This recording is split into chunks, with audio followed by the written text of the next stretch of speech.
Yeah. late kang umuwi, Oo. dito talagang hirap eh. Oo. So sabi sa asawa ko, minsan sabi niya, masyado kang you work too hard. Feeling Wow. ko, talaga ba? Parang hindi naman. So may disconnect talaga ang Oo. parang work and life.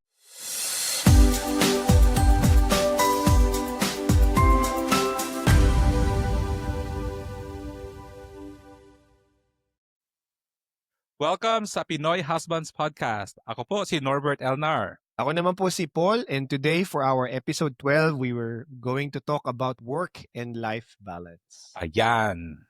Work and life balance. Ano nga ba ang work and life balance, Norbert? Na-achieve ba talaga ang work and life Yes. balance? Actually, something na I realize, pagka ang corporate life sa Pilipinas ay Mhm. iba ang corporate life dito sa Berlin or sa Europe for that matter. And I think naapektuhan doon ng work and life balance. Kasi for example, dito sa Germany, no, we have actually 20 or 30 days, 24 to 30 days of vacation. Paid holiday.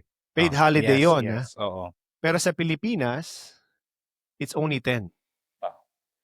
So doon pa lang makikita mo na mayroong, I would say, more life dito sa Germany.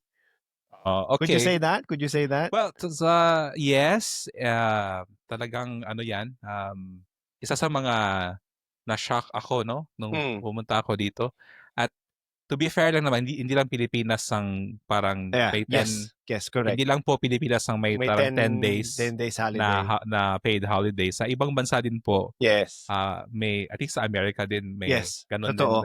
lang din ang time. And I mean, we both naman worked in corporate settings sa Pilipinas dati, so alam natin yung parang culture and parang ano, so depende sa company, 'di ba? Kung may extra days Yes. ka or holidays. But dito talaga isa 'yun sa mga parang wow, like Yeah. kaya pala na kina-career nila ang bakasyon. That's true. Kasi dito, I've experienced na yung mga buhay mag-asawa at saka yung family. Every summer, talagang meron silang opportunity to go abroad or to go to another country for 3 to 4 weeks. Kasi yung holiday nila, mas marami. Oo. And paid nga yun. So, kaya mo talagang ma-afford, no, na mag-holiday kahit na anong klaseng work ka pa meron kasi meron kang salary na pwede mong gamitin. Yes. And ano din, kumbaga may kilala din ako na yung holiday niya last year, kailangan mo Yes. siyang, kailangan mong kunin, Oo. parang mag-e-expire yung Yes. paid leave mo, 'di ba? So Correct. kailangan mo talaga siyang kunin. Yeah. So parang lumalabas na parang illegal na nga eh. Parang illegal ka pag hindi ka nag-holiday. Ikaw Parang yung malulugi. ikaw yung lugi. So Yes. parang ganun. Yes. So that already affects yung work and life balance, no? Kasi sa ganung setting, yung Pilipino ma-encourage siya or ma-force siya mag-work lalo, 'di ba? Longer than sa European workers. And another factor din is yung corporate na time at work, kunwari 9 to 5. Strict sila na after 5 p.m., kailangan talagang umuwi ka na. Yung overtime is very, very special. Yes. I agree. And ano din, 'di ba? Na-observe ko din na ano pa na-observe ko? Hold on. Doon naman tayo sa Go aking lang. na-observe ko din na talagang strict sila sa implementation ng work hours and time. Na kung baga sa Pilipinas parang at least sa experience ko dati parang kaya yan, pero parang iniisip mo na mag-overtime ka. Yes. Parang may project, yes, kaya, pero parang fina-factor in ko na din sa isip ko na baka mag-overtime. Dito, hindi pwede. Hindi pa pwede, Hindi ka yeah. pwede mag-isip na mag-overtime ka. Oo. Parang Oo. kung kaya ilagay sa buong oras na ganyan, Oo. kailangan mo siyang gawin dyan. Correct. And dun mo makikita na, kasi dito pag nag-overtime ka, very ano yun eh, very difficult kasi minsan pwede ka ma-double pay. Tapos may specific rules sa mga union na dapat ang overtime mo lang is kunwari 10 hours lang per week. Hindi na pwedeng mag-exceed. Parang ganon. So tapos pag holiday pa, double pay. Yung mga ganun ba? So hindi talaga siya encouraged. Tapos binabayaran mo yung overtime mo with your time as well. Oo. Kaya nga, feeling ko nakakomplicate na naman siya ng kapag kumbaga, kapag pinilit mo mag-overtime kasi feeling mo mas marami kang pera, actually, mas nakakomplicate na talaga siya. So, yun ang parang adjustment talaga, no? Yes. So, Paul, yung tanong ko naman is, ano ang biggest struggle ng isang Pinoy husband na may asawang, ibang nationality pagdating sa career at family time? Yes. So, doon pa lang, so doon sa setup na in-explain natin kanina, ang mindset ng mga foreigners, or I would say sa situation natin, Germany, mga Germans, is to really, once you finish work, you have to really stop work. Hindi pwede yung mag-extend ka. So, very difficult yun, no? To have that mindset. And at the same time kasi ang ugali ng mga Pinoy, talagang kung meron ka nung ganung klaseng drive na gusto mong umasenso, gusto mong mag-improve yung buhay mo, talagang double time, di ba? Overtime. Oo. Pero totoo mga yan. Germans kasi wala silang ganung masyadong drive eh. Kasi masarap buhay nila eh. Hindi masyadong, I mean, on a typical siyempre meron mga exception. Masarap ang buhay. Hindi naman siguro masarap, parang parang komportable lang. Okay, yeah. Komportable lang. Subjective yun na Kung mas comfortable lang yung buhay nila in terms of yun nga, sa mga privileges na nakukuha nila. So sa atin, iba na yung ganung mindset na pagka gusto mo pang umasenso, so kailangan nyo talaga mag-usap ng wife mo. Kung ano yung goals ninyo and vision. Yes. Kasi pagka hindi clear yon, ang mindset nila hindi ganun eh. So dapat expect natin na hindi nila ina-aspire yung same aspirations that we have. So kailangan clear yon. Dahil pag hindi clear yon, tas nag-overtime ka na magagalit sa'yo yung, ba weird no? Magagalit yung asawa mo, no?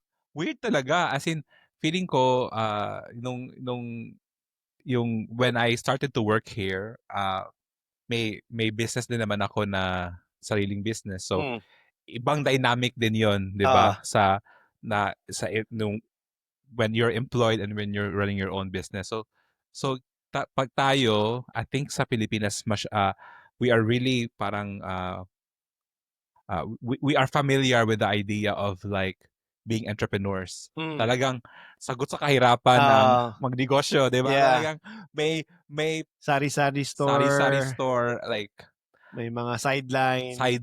Yes. Hindi lang isang sideline, di ba? Parang rumaraket ka sa weekend, ibang racket. So talagang, kumbaga, like hustle kung hustle. Yes. So parang nababaon natin yan dito. So ako, feeling ko, nung bumunta na ako dito, talagang, like, you work hard, pero alam ko din na hindi ako ganito ka parang ano ba yan? It's not as much work as I did before. Does it make sense? Nako-compare ko kasi dati, talagang patayan ang overtime, talagang sa opisina ka na matutulog, parang ganon, di ba? Talaga? May mga, pag may shooting, pag may ganon. So, talagang, masaya naman, pero talagang, todo bigay, di ba? Dito, hindi na masyadong ganyan. So, as a matter of fact, di ba? Uuwi na ako, parang, hindi na before 10, nakauwi na ako. Before 10. Before 10. Grabe. Hindi pa yun masyadong maganda. Pero dati sa Pilipinas, parang parang normal lang yun ba na late kang umuwi. Dito, talagang hirap eh. So sabi sang asawa ko, minsan sabi niya, masyado kang, you work too hard. Wow. Feeling ko, talaga ba? Parang hindi naman. So, may disconnect talaga ang parang work and life balance. Kasi naman, dito naman wala naman kasi akong talagang parang nightlife or Mm. social life Oo, pagkatapos ng ng work. work, 'di ba? Oo. Uwi Oo. kasi ang layo. Kailangan Oo, mo pang oo. habulin ang public transport. So Oo. ibang-iba ang dynamics ng Yes. even social circles Yeah, here. yeah.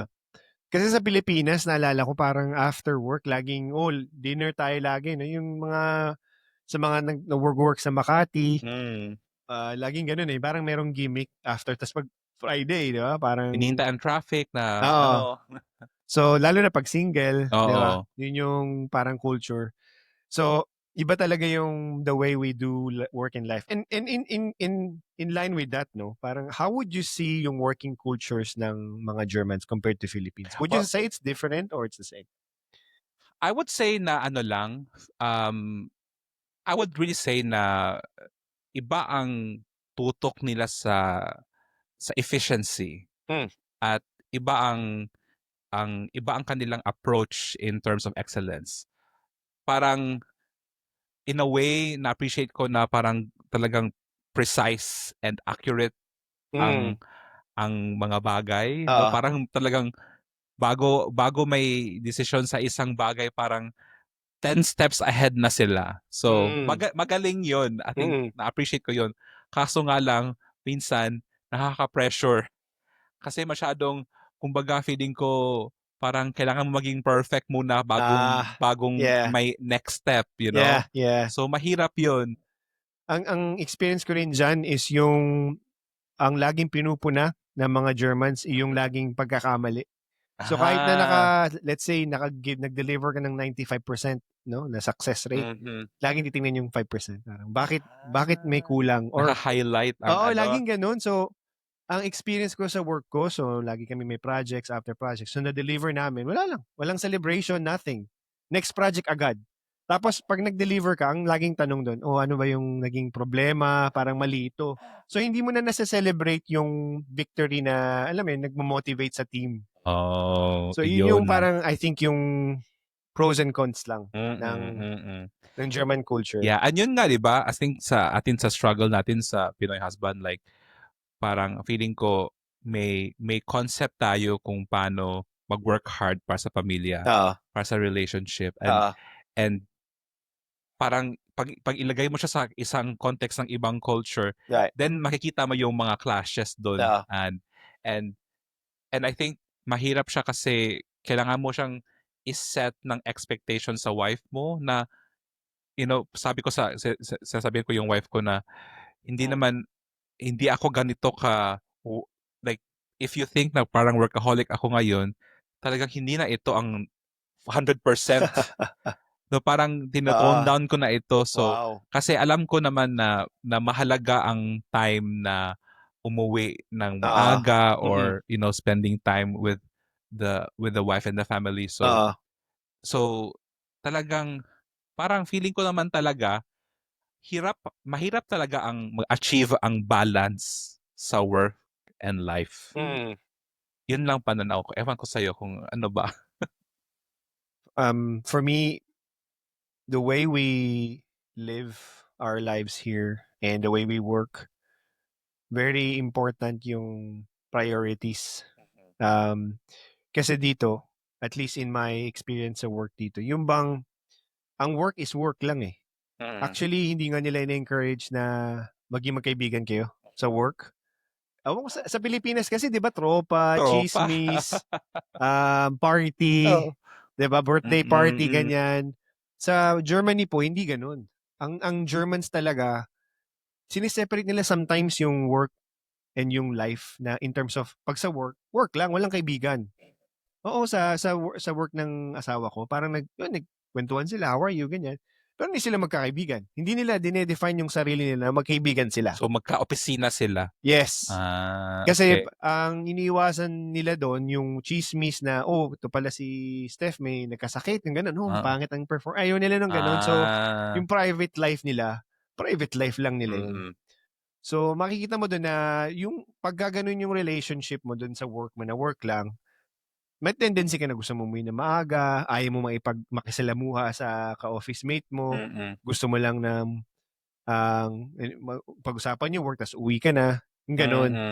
And meron pa nga isang story sa Mindanao. Yung mother ng yung friend ng mama ko, nag-work sa isang German couples as a helper. Sa Mindanao, nasa Mindanao nag-retire yung German couples. Sa Pilipinas nangyari? Sa Pilipinas nangyari, pero okay. German yung mag-asawa. Okay.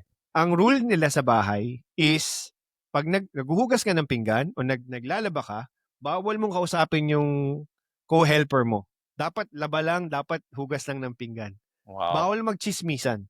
May chismisan, may break time kayo, doon kayo magchichismisan. Pero pag ang trabaho mo ay maghugas ng pinggan, bawal magkwentuhan. Ang dahilan daw nila doon is mas tatagal yung trabaho. Yun yung reasoning So yung mother ng friend ng mother ko, talagang hirap siya kasi hindi parang siya friendly, yung bang gustong laging may pagkwentuhan. So nag-struggle siya doon. Yun yung isang na-realize ko na isang difference ng Filipino to a German work culture. In your experience? I think sa experience ko iba ang na-experience ko kasi yung workplace ko naman nasa isang parang church environment. So hindi siya ganun ka rigid in terms of like trabaho. Kasi nga 'di ba may pag nasa ka naman ng community naman yung parang non-profit yung environment, mas siya less corporate, mas may parang compassion ba, you know? Yes, So correct. we have lunch together, we have all the, there's more appreciation, I think. So hindi ko na experience yung sinasabi mo na parang hindi na sa-celebrate yung parang project, no? So kasi naman sa church environment medyo mas nabibigyan yun ng highlight, 'di ba? So yun naman ang na-experience ko. I think pero sa mga naririnig ko, sa mga nakakausap ko, talagang may katotohanan yun. Sinasabi mo na parang talagang masyadong mahirap sila. I mean, maganda ang system pero hirap sa pag-connect or pag-socialize. Yes. And I think sabi ko nga as what we said earlier na yung work and life balance, parang feeling ko talaga mahirap siya i-achieve kasi hindi mo talaga siya mababalance. parang parating may tension. Siguro sa akin parang para lang may dapat lang makita nyo yung rhythm ba, healthy rhythm of harmony in the relationship between your work life and your like personal life, family life. Kasi parang feeling ko pag inisip ko ng ganyan mas achievable siya. Kasi hindi ko kasi alam kung paano siya i-quantify para kailangan ba 50-50 yung oras? Yung work tsaka life, parang does that make you a better husband if you have like more time 50% and 50% here, you know? So yun lang ang parang struggle ko sa term na work and life balance. And I think also yung important din na kung consider aside dun sa quantity is yung priority, 'di ba? Yes. Kasi 'di ba sabi nga nila you don't live for work, right? You work to live. Parang you don't live for work and you work to live. Parehas atang mali ata yun. No, parang yun yung priority na parang how do we prioritize? And it goes back to the essence of family and marriage. Now we have to prioritize first our wives, obviously, and then after that yung business nga or work. No, so parang of course pag nagkasakit yung asawa mo, we have the privilege here in Germany na pwede kang mag-work from home. Yung mga ganun, mas maintindihin ng mga companies dito. Pero sa Pilipinas siguro baka mas strict sa ganun, no? So, i-prioritize nyo yung time nyo sa family na, kunwari, parang pag may football game yung anak nyo or basketball game for the first time, di ba, no? Eh di unahin nyo, wag na kayo mag-overtime. Parang wag mo nang planuhin mag-overtime. Oo, wag mo na, di ba? Ano mo na din, parang i-adjust mo ang schedule na parang alam nga, priority nga. Yun talaga ang parang solution dyan. And one thing na maganda rin dito sa Germany, so sa mga Filipino companies po dyan, ang ang nakikita ko pong Talaga talaga nananawagan message, ka. nanawagan tayo sa mga Filipino companies dyan na tinanggal na nila yung yung check-in, check-out. Anong ibig sabihin Ibig yan? sabihin nun, di ba pagka sa Pilipinas, pagpapasok ka may time in, yung check-in. Tapos pag aalis ka, i-check out mo. Tinanggal na po nila dito yun. Ang importante lang po sa kanila dito is yung delivery of work. So kung kunwari, pumasok ka ng 7, kailangan mo umuwi ng 2 kasi meron kang dentist appointment, wala na pong pakialam ang mga managers dito. Ang gusto lang nila is parang you manage your time na ma-deliver mo yung work na promise. So kunwari, kailangan mo mag-overtime kasi nga umuwi ka na maaga. Yung ganon. So may flexibility. So then that allows more 'di ba?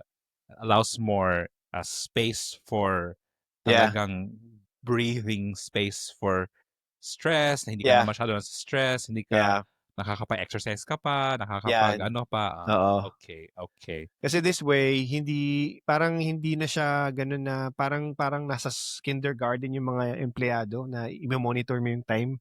Kasi hindi naman yun yung test of efficiency Ang efficiency is kung na-deliver mo yung work. Kung mas maaga na-deliver o hindi. Okay, kung na-delay yung work, yung project, din doon mo isisilipin yung mga ganung... I mean, siguro naman may may kalalagyan yan sa mga organizations na ma-improve at certain points of the business for sure.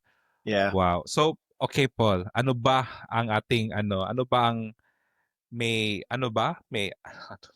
dami kong ano. Sige lang. Ano ba yung parang life hack or tip mo para sa parang ma-achieve ng ating mga Pinoy husbands ang parang especially na we're working in a different culture, in a different country. What is parang yung parang kahit isang tip lang? One thing, for work and life balance. Ang masasabi ko, one thing, tapos mag-share ka rin in your perspective, no? For me, one thing that you need to have to work and life balance is the priority.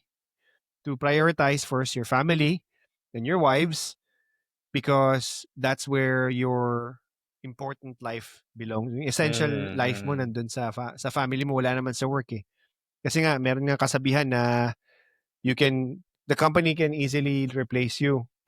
Pero yung family mo, it's not easily replaceable. And you're indispensable sa company. Kahit na gaano kagaling, they can just easily replace you kasi meron namang mas magaling. Pero kung sa anak mo, hindi ka naman nare-replace ng anak mo eh. And at the same time, meron nga kasabihan na your boss will forget how many overtimes you did, but your kid will never forget how many overtimes you did. Ganun yun. Yun yung masakit doon. So, prioritize your family first. And I think if that calls in na yung parang career mo hindi masyadong mabilis dahil nag-prioritize mo yung family mo, in the long run, it is still valuable and your decisions are not wrong pag inuna mo yung family mo. Laging laging importante yun. Yes, totoo. May nanalo na. Uwian na. May nanalo na. Ganda nun. Paano ko wala na akong maa-add doon.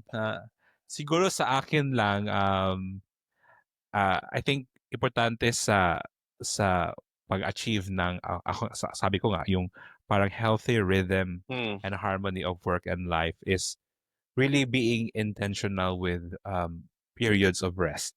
I think ito yung parang isa sa mga na-learn ko talaga so in the hard way na para bitaw mabasa pagka-Bisaya. Sige lang. Parang ano ba na okay lang na hindi ka parang kumakayod ng 100% all the time. Na kailangan mo din talaga mag-slow down at kailangan mong magpahinga.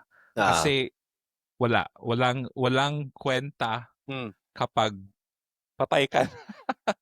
Kasi na-exhaust mo na lahat, 'di ba? So I think that lalo na pag nag-live ka abroad, hindi kasi ganun ka-convenient ang mga bagay na normally, 'di ba? So kahit kung nagsakit ka, talagang ikaw lang, talagang Walang nanay walang nanay na ano sa'yo, walang kapitbahay na ano, talagang mahirap magkasakit. Talagang bawal magkasakit, 'di ba? So, kaya yung rest very important. Yung kasi when you're also rested, you can operate in a place of parang energy giving. So yun lang, para feeling ko, especially sa mga husbands, mga dads, na masyado tayong focus on working so hard, and sometimes we justify it na because it's for our family, because it's for our future. Yes, naiintindihan ko dyan, pero pag hindi ka naman nagpahinga, kapag hindi ka naman wala ka namang rest talaga, wala din. Hindi mo ma-enjoy din 'yun. And salamat tayo sa 30 days na paid leave, 'di ba? Yes. Na kaya. So kahit naman sa Pilipinas, na kahit sa ibang bansa din na hindi 30 days yung parang paid leave. Kaya mas lalo pa ata dapat na mag-rest talaga, mag-find time. Merong verse dyan that those who rest in the Lord is parang gift. Rest is a gift na kailangan mong tanggapin. So in short, na parang wala kang parang pag rest lang. Alam mo yun? Si God nga nag-rest ng 7th day, di ba? Hindi niya kailangan mag-rest. Bakit ba? Bakit kailangan pa niyang I think kung iisipin mo, Diyos naman siya, hindi naman niya kailangan talaga ng rest. Pero kung siya nga nag-set ng example na mag-rest, kasi alam na yung power ng rest, ay ano pa kaya tayo? Totoo yan. Kumbaga hindi naman siya napapagod. So isang rin yun, teaching na matututunan natin na ang rest talaga is for celebration, for like just really enjoying, diba? Enjoying your creation. Kasi yun naman ang ginawa niya, enjoy lang niya yung So enjoy niyo po yung time niyo during rest with your loved ones. Yes. Yan. Ayan. So bilang pagtatapos, ano ba ang challenge natin, Norbert? Ang challenge natin na pwede natin ibigay ngayon is obviously, 'di ba? Maghanap po kayo ng balance between work and life, no? Yes. Actually, meron akong natutunan recently na mayroong term na big rocks, small rocks, pebbles, and sand. So in terms of priority, you have to understand kung yung big rocks. Kung ilalagay mo yung mga rocks sa jar, yung big rocks of your life, yun yung family mo, yung rest mo.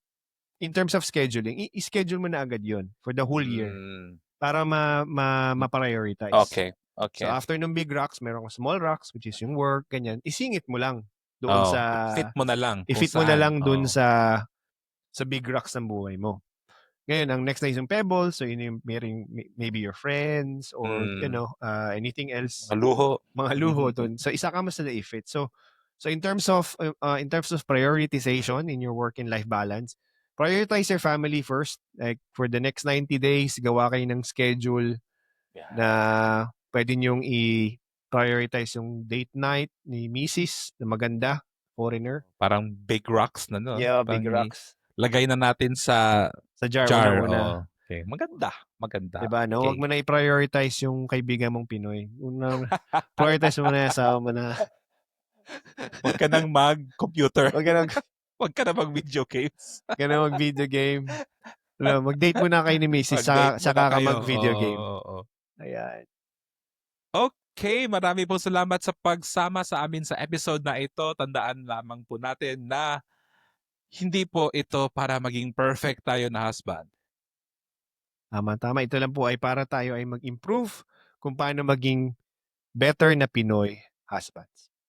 See you sa susunod na episode. And if you found our content valuable po, please po paki-subscribe, paki-rate, paki-review. And again, maraming salamat po. Okay. Bye.